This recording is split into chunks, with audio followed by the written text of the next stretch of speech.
সভ্যতার আড়ালে পাপের উৎসব। হে তারুণ্য, যে অর্থ তুমি 31 নাইটে পাপের উন্মাদনায় ব্যয় করো, তার কতটুকু অংশ তুমি সারা বছর আল্লাহর সন্তুষ্টির জন্য খরচ করেছ? পাপের জন্য উদ্গ্রীব হয়ে তুমি সারা রাত জাগো। কোনোদিন কি আল্লাহকে সেজদা করার জন্য ততটা উদ্গ্রীব হয়েছ? তুমি কি জানো এই উৎসবের আড়ালে তোমাকে ক্যাপিটালিস্ট ওয়ার্ল্ডের একজন নিছক বক্তায় পরিণত করার ফাঁদ? তোমার আবেগ, ভালোবাসা ও আনন্দকে পুঁজি করে অর্থের পাহাড় গড়েছে প্রতিবাদীরা। দিন দিন তুমি ওদের শৃঙ্খলাবদ্ধ হচ্ছ, ওদের মনস্তান্ত্রিক দাসত্ব বরণ করে নিচ্ছ।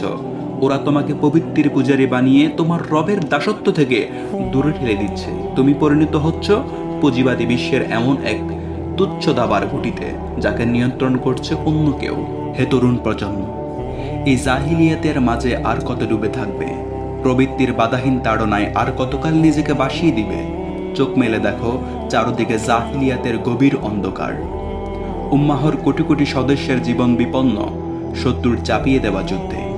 পুঁজিবাদ আর মডার্নিজমের প্রভাবে মানবতা আজ ধ্বংসের দ্বারগোড়ায় ডুবছে। হে মুসলিম তারুণ্য, বিশ্ব মানবতার এই ক্লান্তি লগ্নে তোমাকেই খুঁজছে পৃথিবী।